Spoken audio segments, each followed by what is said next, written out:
مقبول but شہید جد و جہد کشمیر کا سب سے توانا حوالہ جو سب کشمیریوں کے دلوں میں زندہ ہے۔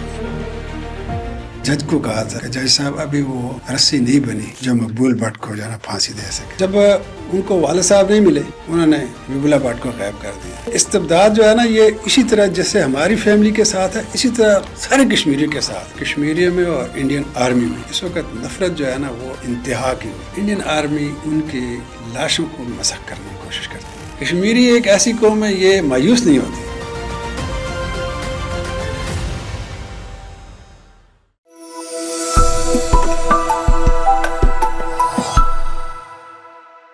ناظرین السلام علیکم، وی نیوز ایکسکلوسیو میں آج آپ کی ایک بڑی ہی شاندار اور تاریخی شخصیت سے ملاقات کروانی ہے۔ اس سے پہلے کہ میں ان کا تعارف کراؤں بہت ضروری ہے کہ میں آپ کو ایک کہانی سناؤں اور آپ کو یہ بتاؤں کہ یہ کہانی سچی کہانی ہے۔ یہ کہانی آج کی نہیں ہے، یہ کہانی 41 برس پرانی کہانی ہے۔ 11 فروری 1984 کی بات ہے۔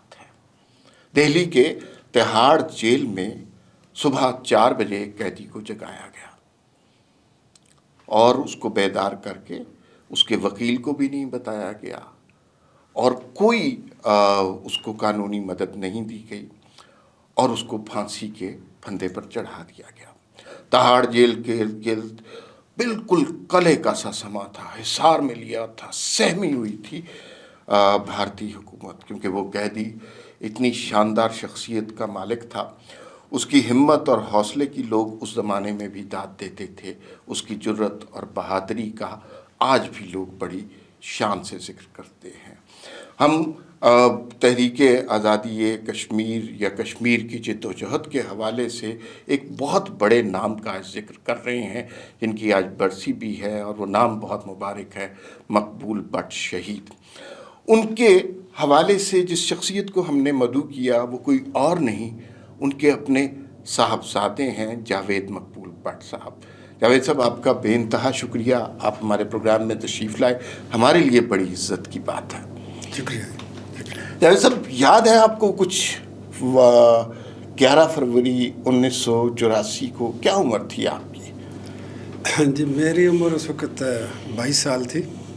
میں فیصل آباد ایگریکلچر یونیورسٹی میں اسٹوڈنٹ تھا، فائنل ایئر میں۔ میں اس دن اس سے پہلے غالباً 9 فروری کو اپنے ہاسٹل کے کامن روم میں شام کے وقت گیا تو انگلش نیوز اس پہ آ رہی تھی۔ پاکستان کی بڑی مشہور شائستہ زید صاحبہ، پہلے ممتاز تھی بعد میں زید ہو گئی، وہ نیوز سنا رہی تھی۔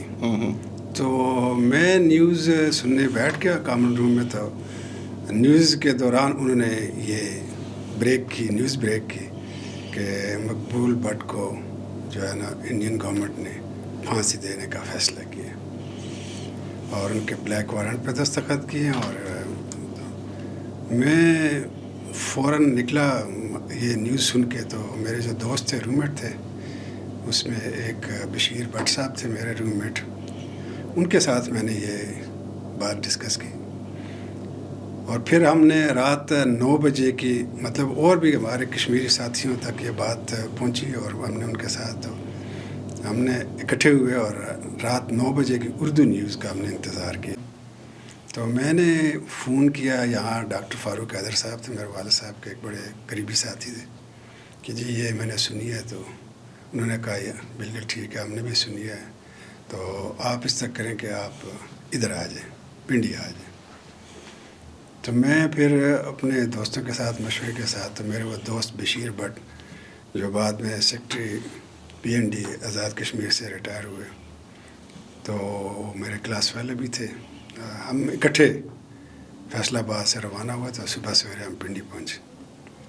ڈاکٹر صاحب کے گھر پہنچا تو انہوں نے کہا کہ ہم نے آج ایک انڈین ایمبیسی کے سامنے احتجاج کا پروگرام بنایا، اور صبح پھر ہمیں اطلاع ملی کہ جی انہوں نے 11 فروری صبح 4 بجے جیسے آپ نے بتایا پھانسی دے دی۔ اچھا، آپ کی 2 حیثیتیں تھیں، ظاہر ہے کشمیر کاز سے آپ کی بھی محبت اتنی ہوگی اپنے والد کی وجہ سے، دوسرا ایک بیٹے کی حیثیت سے یہ خبر آپ نے کیسے سنی؟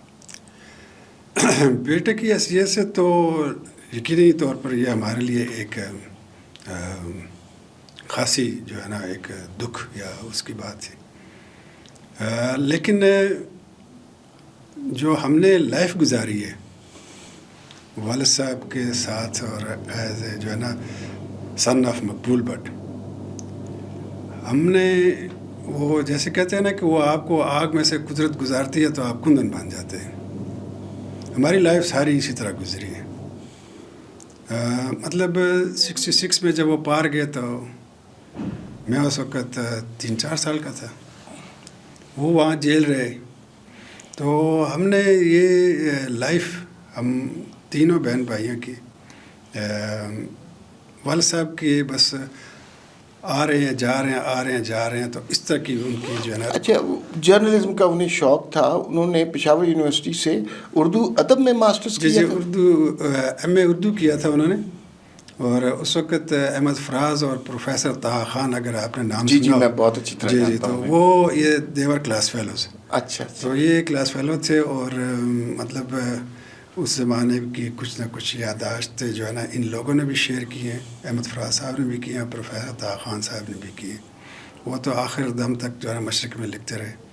تو جرنلزم میں انہوں نے مطلب ڈگری جرنلزم کی نہیں لی تھی، ایم اے اردو کی تھی، لیکن بعد میں پروفیشن انہوں نے ایز اے پروفیشنل وہ جرنلزم کی طرف۔ جرنلزم کیا، پڑھنے لکھنے کا سنا بہت شوق تھا، کتاب پینے کی عادت تھی؟ وہ تو میں آپ کو بتاؤں جی کہ اگر آپ کے مطالعے میں کہیں آ جائے، یا میں آپ کو اس کتاب کا وہ جو ہے نا وہ بھیجوں گا، واٹس ایپ کروں گا۔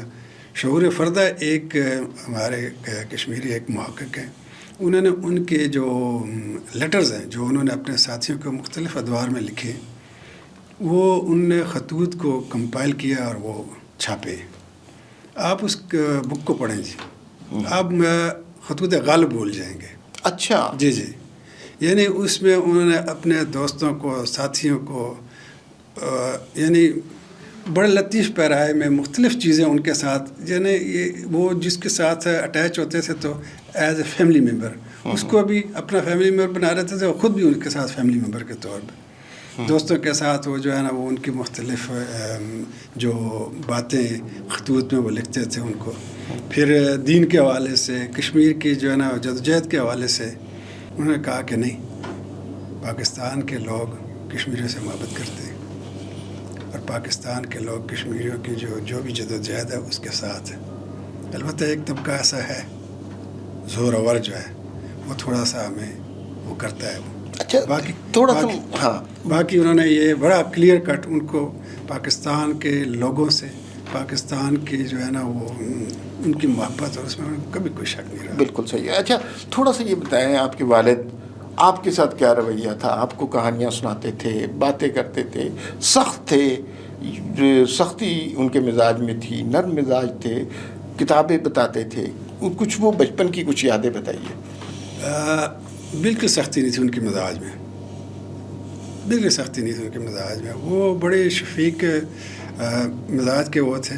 بچوں میں گھل مل جانا، اور بچوں میں جو ہے نا ایک چیز ان میں تھی، اور بلکہ ان سے زیادہ میری والدہ میں تھی، کہ ایجوکیشن کے حوالے سے، کہ پڑھنے کے پر اس پہ کوئی کمپرومائز نہیں کرتے تھے پڑھائی کے حوالے سے۔ یہ الگ بات ہے کہ انہیں ہماری پڑھائی پہ مطلب کنسنٹریٹ کرنے کا موقع نہیں ملا، اور اس حوالے سے ہماری والداؤں کا جو ہے نا میری 2 والدہیں ہیں نا، تو 2 شادی انہوں نے کی تھی، 2 والدہیں، تو ہم 3 بہن بھائی ہیں۔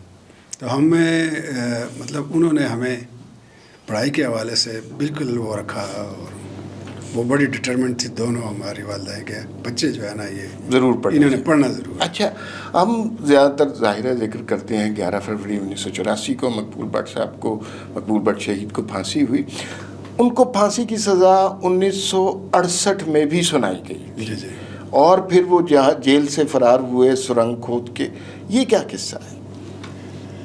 یہ اصل ایکچولی یہ پیچھے تھوڑا سا ہسٹری میں ہمیں جانا پڑتا ہے۔ جس وقت یہ والد صاحب جو ہے نا، وہ میں نے آپ کو کہا کہ وہ اس دنیا کے بندہ ہی نہیں تھے، یعنی وہ ان میں 2 بڑی زبردست صفتیں تھیں، کنٹینیوٹی اینڈ کنسسٹنسی، یہ ایک چیز تھی، اور دوسرا چیز جو تھی ان میں صرف تھی وہ ڈیڈیکیشن کی تھی.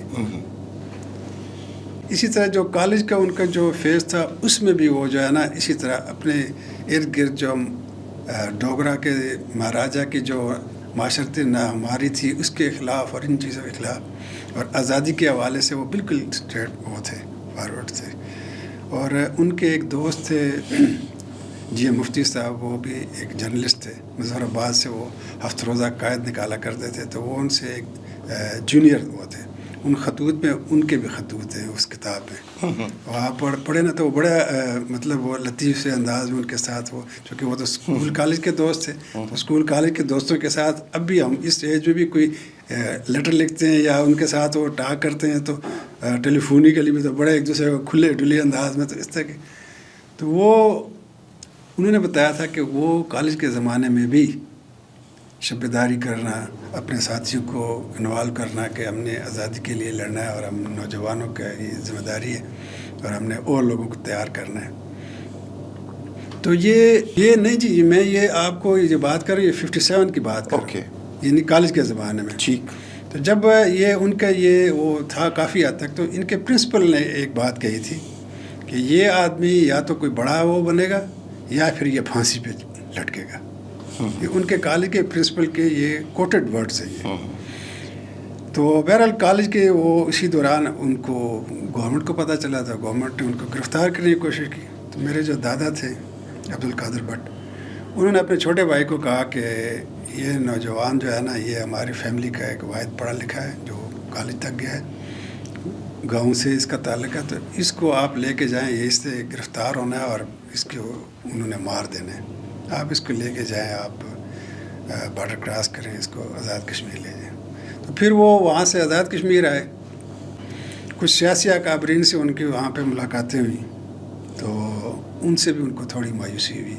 آزادی کشمیر کے حوالے سے ان کا کوئی پلان ان کے نہیں تھے. تو انہوں نے اسی دوران وہ جو میرے جو دادا آپ سمجھے والد صاحب کے جو چچا تھے ان کے ساتھ، ان کو ایک ان کا جو برادر نسبتی تھے پشاور میں تھے، ابھی بھی ان کی فیملی پشاور میں. انہوں نے ان کو پتہ چلا کہ میرا بہنوئی آیا ہوا، تو انہوں نے ان کو خط لکھا کہ آپ پشاور آ جائیں.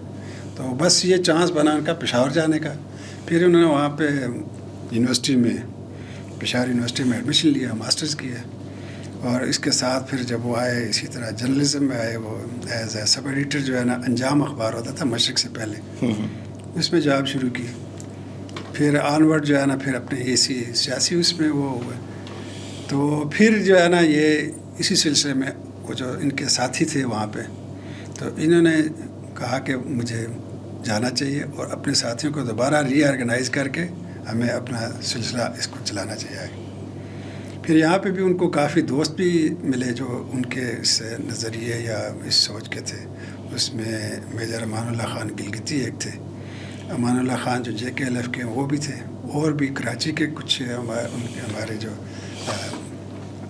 GM لون صاحب تھے، میر قیوم صاحب تھے، میر منان صاحب تھے، اور کافی سارے لوگ. تو اسی دوران جو ہے نا 65 میں معاذرہ شماری بھی بن گئی، جو کہ سیلف ڈٹرمنیشن اور کی بات انہوں نے مطلب وہ زیادہ اس پہ زور و شور سے شروع کی، پولیٹیکل ایکٹیویٹیز تھی. تو وہ پھر یہاں سے گئے 66 میں گئے اور اپنے ساتھیوں کو دوبارہ انہوں نے آرگنائز کیا. تو لیکن چونکہ انڈیا کے جو ایجنسیز تھیں ان کو پتہ چلا، تو مطلب کچھ تقریباً 3-4 مہینے کے بعد کوئی ان کا پھر ایک انکاؤنٹر ہوا وہاں پہ. تو اس میں ایک CID انسپیکٹر جو تھا اس میں مارا گیا تھا، امر چند نام تھا اس کا.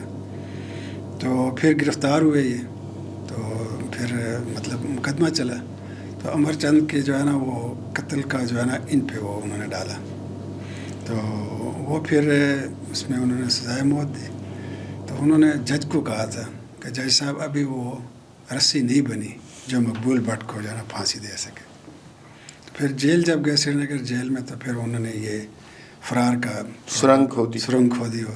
تو سرنگ انہوں نے وہ جو سردیوں میں ان کو ملتی تھی، یہ انگیٹھی ملتی تھی نا سیل میں، تو انہوں نے اس انگیٹھی کی ایک سلاخ جو نیچے سے جو ہے نا اس کو توڑا تھا. تو اس سے انہوں نے اس کی دیوار میں، وہ ڈبل دیوار تھی، ایک دیوار میں سوراخ کیا، پھر دوسری دیوار میں سوراخ کیا. وہ انہوں نے اس پہ بھی لکھا، جیل سے فرار کا بھی ہے پورا ایک کتابچہ ہے اس کا.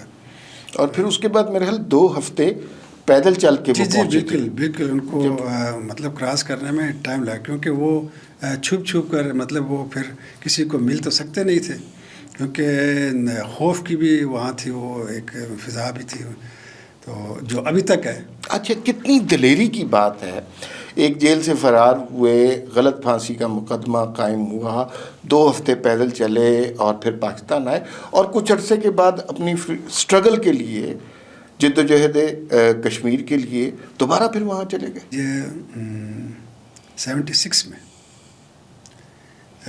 میں نے میٹرک کا ایگزام دیا تھا اور میں پشاور گیا تھا، تو ان کا پلان بنا تھا کہ مجھے دوبارہ جانا ہے.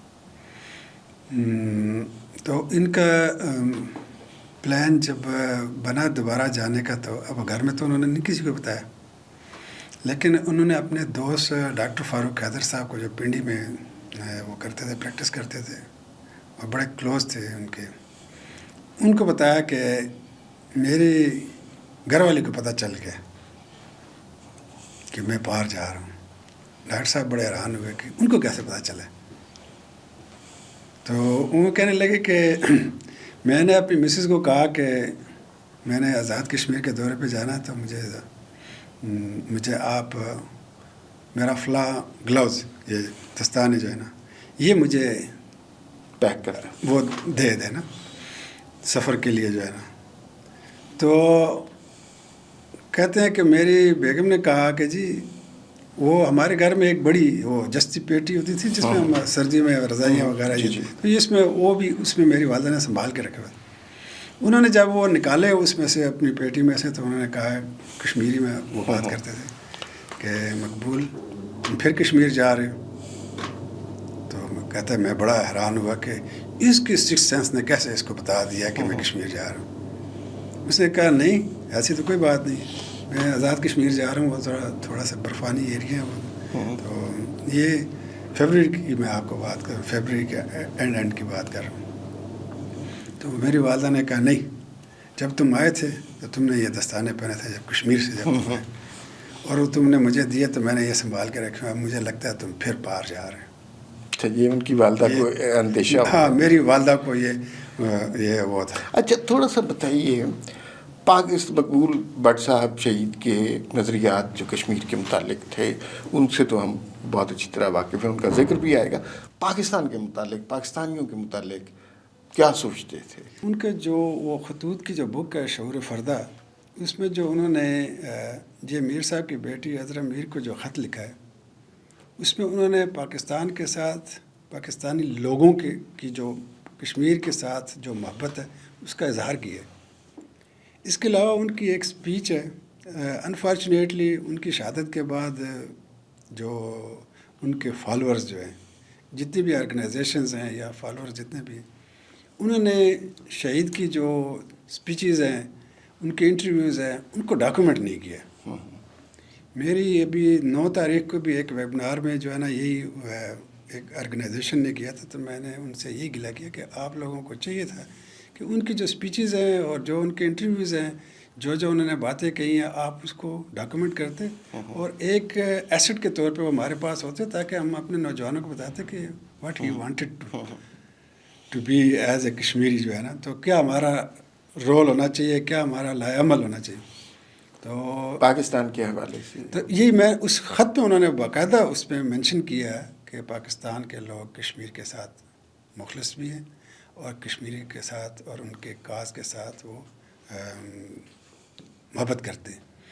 اس کے علاوہ انہوں نے ایک سپیچ کی جو میرے مطلب میں نے ظاہر اب تو ہم نے وہ کہیں ریکارڈنگ ہی سنی ہے. اس میں انہوں نے کہا کہ جو ملک، جو قوم ہمارے ساتھ فیلڈ میں مدد کرے گا، ہم کشمیری اتنے بغیرتی ہیں کہ ہم اس کے ساتھ نہیں چلیں. تو یہ ان کی یہ بات کس کے ساتھ متعلق تھی؟ انڈیا کے متعلق تو نہیں ہوتی، یا ایران کے متعلق تو وہ نہیں کہہ رہے تھے نا، افغانستان کے متعلق تو نہیں کہہ رہے تھے. ڈیفینیٹلی وہ کس کو کہہ رہے تھے؟ پاکستان کو مخاطب. اچھا، تھوڑا سا یہ بھی بتائیے، بھارت کے خلاف انہوں نے اور بھارتی استبداد اور جبر کے خلاف بڑی جدوجہد کی. کیا سمجھتے تھے وہ بھارتی استبداد کو، ظلم کو، جبر کو؟ دیکھیں، میں آپ کو اپنی فیملی کی مثال دیتا ہوں. میرے والد صاحب کو جب ان کے میرے دادا نے جب ان کو بھیج دیا کہ جی اس کو آپ اپنے بھائی کو کہا اس کو لے جاؤ، آپ آزاد کشمیر لے جاؤ. تو یہ 3 بھائی ہیں. میرے دادا نے ایک شادی کی، اس کے بعد جب وہ میری دادی وفات پا گئی تو انہوں نے دوسری شادی کی. تو یہ پہلی جو میری دادی ہیں ان سے 3 بھائی ہیں. والد صاحب سب سے بڑے تھے، اس کے بعد حبیب اللہ میر تھے، اس کے بعد غلام نبی بٹ تھے. حبیب اللہ بٹ تھے اور اس کے بعد غلام نبی بٹ تھے. تو جب ان کو والد صاحب نہیں ملے، انہوں نے حبیب اللہ بٹ کو غائب کر دیا. وہ آج تک لاپتہ ہے. اس کے بارے میں پھر ہمیں پتہ نہیں چلا کہ وہ آپ کے چچا میرے کہ وہ ویئر ہی ہیز گان، اس کو غائب کر دیا. جو بھی اس وقت کی جو بھی ایجنسیاں تھی، بھارتی ایجنسی. جی ہاں. اسی طرح جو ہے نا وہ غلام نبی بٹ صاحب جو تھے میرے چچا، 88 کی آنورڈ جو مومنٹ تھی اس میں ان کا بہت بڑا وائٹل رول رہا. وہ اگر موقع آیا ہمیں تو اس کو کہ وہ اس مومنٹ کے حوالے سے ادھر بھی آئے تھے، بارڈر کراس کر کے ادھر بھی آئے اور پھر واپس گئے تھے. تو اسی طرح ان کی جو شہادت ہے، ان کو بھی اسی طرح ایک روڈ سائڈ ایکسیڈنٹ میں ان کو کل کیا گیا. میرے یہ جو مطلب دوسری جو دادی ہیں، ان سے 2 بھائی اور 3 میری پھوپھی ہیں.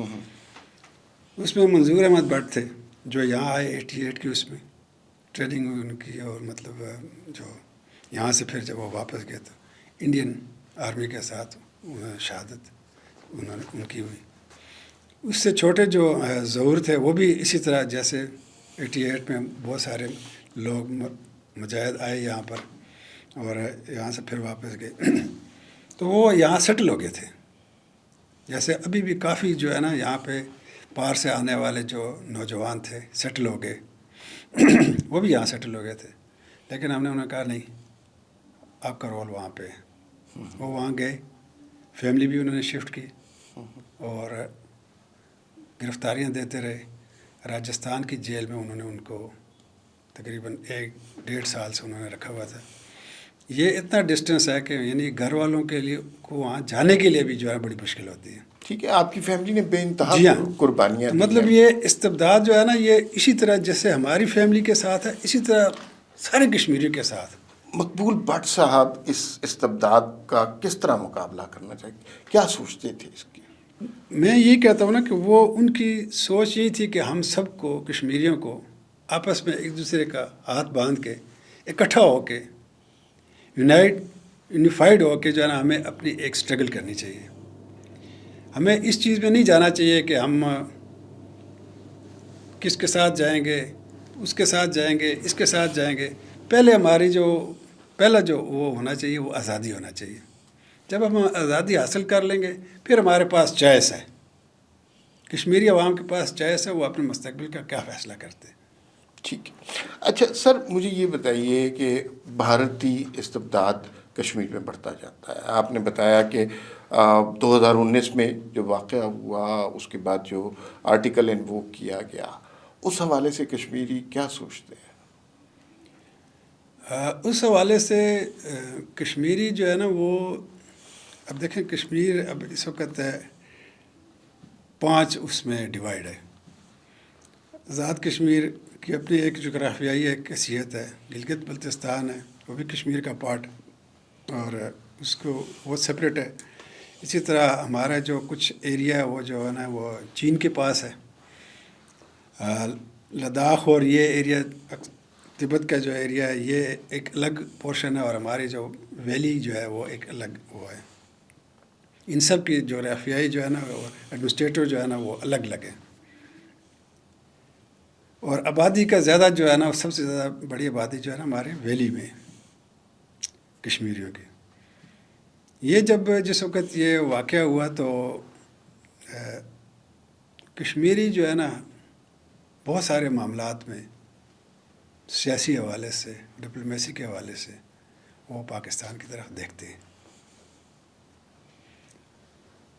لیکن پاکستان کی حکومتوں کی جو کشمیر پالیسی ہے نا، ابھی 5 فروری کو بھی میں سن رہا تھا، ایک احمد میر صاحب کا وہ تھا کیپٹل ٹاک، اس میں مشاہد حسین صاحب آئے تھے، زہرا نسیم صاحب آئی تھیں، اور ہمارے محترم شال صاحب کی بیگم تھی، مجھے ان کا نام ذہن سے نکل گیا. تو اس میں یہی کہ پاکستان کی جو کشمیر پالیسی ہے اس میں کنسسٹنسی نہیں ہے. کبھی ایک پالیسی بناتے ہیں، کبھی دوسری پالیسی بناتے ہیں، کبھی تیسری پالیسی بناتے ہیں.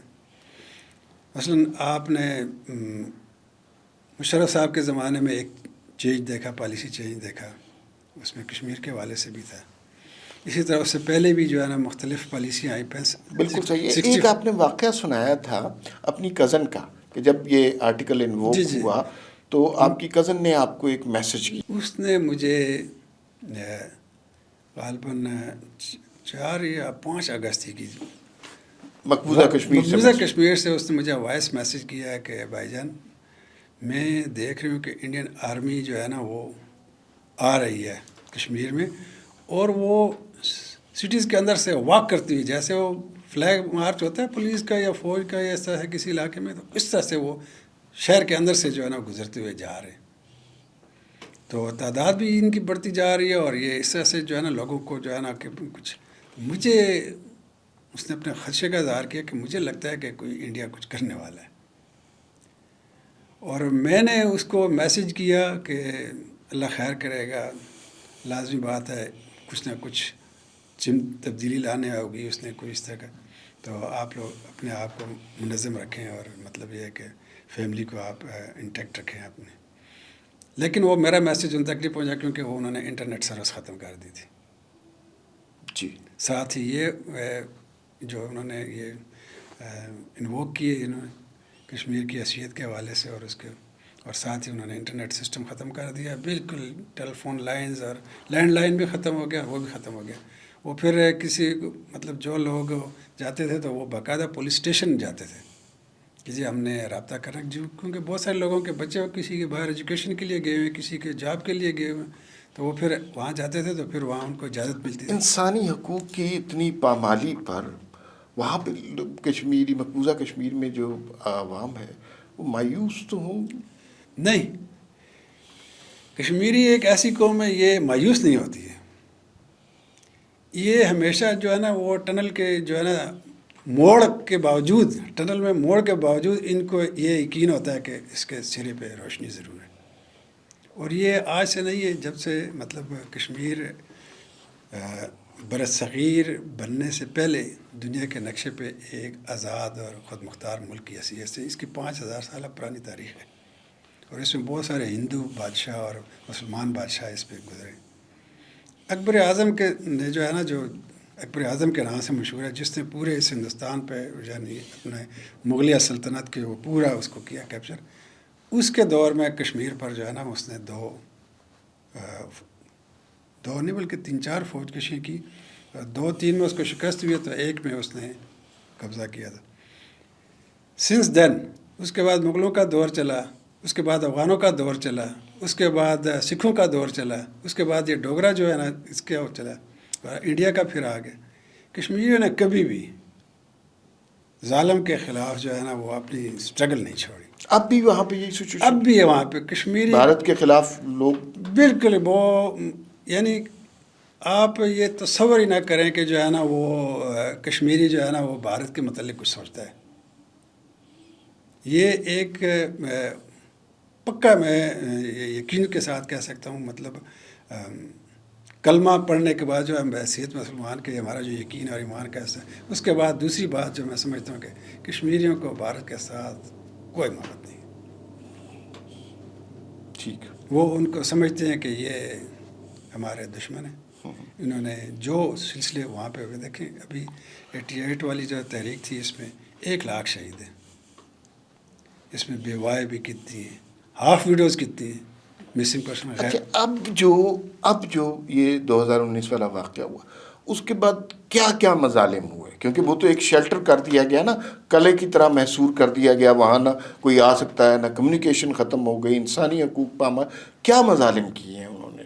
دیکھیں جی وہاں تو میں آپ کو بتاؤں نا جی کہ انڈیا کی فوج جو ہے نا اس کو بھی یہ پتہ ہے کہ کشمیری ہم سے نفرت کرتے ہیں. میں آپ کو ایک واقعہ سناؤں جی. میں نے خود وہ ویڈیو دیکھی ہے. انڈیا کا فوجی ہے، ہمارا جو سری نگر کا لال چوک ہے اس میں وہ کھڑا ہے، ڈیوٹی پہ کھڑا ہے، اور ایک 4 سال کا بچہ ہے کشمیری، اس کے لانگ کوٹ کو وہ پکڑا ہوا ہے. اس کے لانگ کوٹ کو پکڑا ہوا اور رو رہا ہے. یہ بچہ رو رہا ہے. اس کی والدہ بھی ہوں، کوئی خریداری کے لیے آئے ہوں گے. رو رہا ہے اور اس کو کشمیری میں کہا تھا کہ اس کی جو گن لٹکی ہوئی ہے اس کو کہتا ہے میری گن، میرے گن، مجھے یہ اپنی گن مجھے دو، اپنی گن مجھے دو. تو آپ خود سوچیں کہ یہ جو بچہ 4 سال کا بچہ یہ جب بڑا ہوگا یہ بھی کسی کا لحاظ نہیں کرے گا. بالکل. خواتین کے ساتھ جو سلوک کیا بھارتی فوجیوں نے، اس کے بارے میں دیکھیں نا جی، آپ اسی سے اندازہ لگائے نا جی کہ آسیہ اندرابی اور اس طرح کے اور بہت ساری جو ہے نا کشمیری خواتین ہیں جو دلی کی تہاڑ جیل میں پچھلے کئی سالوں سے جو ہے نا وہ گرفتار ہیں. ان لوگوں کو شبیر شاہ صاحب ہیں اور اس طرح سے بہت سارے ہمارے جو ہے نا قائدین ہیں جن کو انڈیا نے پچھلے 10 سال 15 سال سے گرفتار کیا ہوا اور ان کو جیلوں میں رکھا ہوا ہے. میرے جو چچا جو ہیں جن کے میں نے بتایا آپ کو راجستھان، اس کو ہائی کورٹ نے اس کی گرفتاری کو غیر قانونی قرار دیا ہے. پولیس نے ان کو لایا وہاں سے راجستھان سے، کپواڑہ کی جو ہے نا وہ حوالات میں، تھانے کے حوالات میں رکھا، اور پھر اس کے بعد دوبارہ ایک کیس ڈال کے ان کو سری نگر جیل شفٹ کر دیا. یعنی ان لوگوں میں انسانی قدروں کے حوالے سے کوئی وہ نہیں رہا ہے انڈیا کے اس میں کہ انسانی قدریں. دیکھیں فوج کا بھی ایک ڈسپلن ہوتا ہے کہ آپ نے دشمن کے ساتھ جب لڑتے ہیں تو آپ نے کس حد تک جانا ہے. ان دونوں فریق میں، کشمیریوں میں اور انڈین آرمی میں، اس وقت نفرت جو ہے نا وہ ایک انتہا کی ہوا ہے. ہمارے جب یہ کریک ڈاؤن کرتے ہیں جہاں ان کو کوئی انٹیلیجنس ملتی ہے کہ یہاں پر مجاہد ہیں یا ہو سکتے ہیں، اور جب وہ وہاں پہ وہ کریک ڈاؤن کرتے ہیں تو جو مجاہد، مطلب ظاہر ہے مجاہد جو ہے نا وہ بھی پھر جو بھی تھوڑی بہت ریزسٹنس انہوں نے کرنی ہوتی ہے. اب سارا علاقہ اس میں ہے، مطلب محاصرے میں ہے، تو ان کے پاس اتنا تو کچھ نہیں ہوتا. کسی کے پاس 50 راؤنڈ ہوں گے، کسی کے پاس 100 ہوں گے، تو وہ اپنے وہ لڑتے ہیں اور اس کے بعد لازمی بات ان کو تو پتہ ہے کہ اب شہادت آ گئی. تو انڈین آرمی ان کی لاشوں کو بھی مسخ کرنے کی کوشش کرتی ہے. بھئی آپ نے ایک آدمی کا ایک وہ ٹھیک ہے، آپ کے نزدیک اگر وہ غلط بھی ہے، آپ کے اس کے خلاف وہ لڑ رہا ہے، تو آپ اس کو گولی آپ نے مار دیا، مر گیا نا، آپ نے اپنے دشمن کو ختم کر دیا. جو آپ کے نزدیک آپ کا دشمن تھا آپ نے اس کو ختم کر دیا. اب اس کی لاش کو مسخ کرنے کے، اس کے سر میں گولی مارنے کی کیا تک بنتی ہے. اور یہ جو خواتین کی بے حرمتی کے قصے ہیں کہ بڑے پیمانے پہ ایسا بھارتی فوج کی جانب سے کیا گیا. جی یہ اس طرح کے بہت سارے واقعات ہیں، اجتماعی جو ہے نا ابروریزیوں کے واقعات بھی ہیں، اور اس طرح جو ہے نا یہ وہ ماس جو گریوز ہیں، اس طرح کے واقعات ہیں، کئی اس طرح کے واقعات ہیں. مطلب وہ انہوں نے ایک قسم کی وہ جو ہے نا اپنی، میں نے آپ کو کہا نا کہ اخلاقی جو قدریں ہوتی ہیں نا، لڑتے ہیں لوگ آپس میں وہ، لیکن مطلب ایک حد ہوتی ہے ہر ایک چیز کی، لڑائی کی بھی ایک حد ہوتی ہے. جسے نبی کریم صلی اللہ علیہ وسلم نے کہا، مسلمان فوجیوں کو کہا ہے کہ جب تم فتح حاصل کرو تو بوڑھوں کا خیال رکھنا، عورتوں کا خیال رکھنا، درختوں کو نہیں جلانا. یعنی یہ اس کے جنگ کے نام ہے نا یہ، تو اس کے مطابق چلنا چاہیے. تو اسی طرح انڈیا کی بھی جو ہے نا جس وقت ہو تو یعنی ایک واقعہ تھا جن دنوں میں یہ انہوں نے کیا تھا، تو جب لوگوں نے تو انہوں نے اس کو جیپ کے آگے بانٹ پہ باندھ دیا بندے کو، کشمیری کو بھارتی فوج میں. ہاں بھارتی فوج میں باندھے اور جیپ دوڑا رہے ہیں. کو دائیں گر جائے بائیں گر جائے، اس طرف گرے تاکہ وہ گھسیٹا ہوا جو ہے نا وہ، یعنی اس لوگوں میں جو ہے نا ایک دہشت پھیل جائے، لوگوں میں مطلب ہراساں ہو جائیں کہ یار ہم نے جو یہ کرے گا.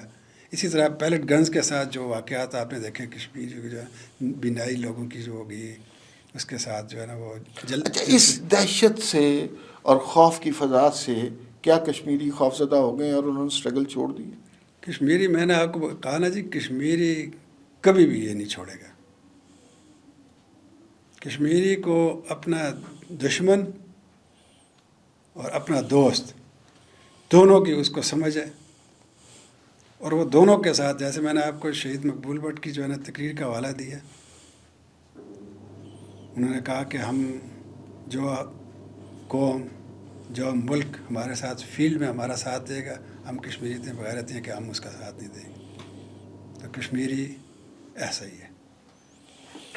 اب جاوید مقبول بٹ صاحب، آپ سے جی چاہتا ہے کہ بے انتہا گفتگو کی جائے، لیکن وقت کی قلت آڑے آ جاتی ہے.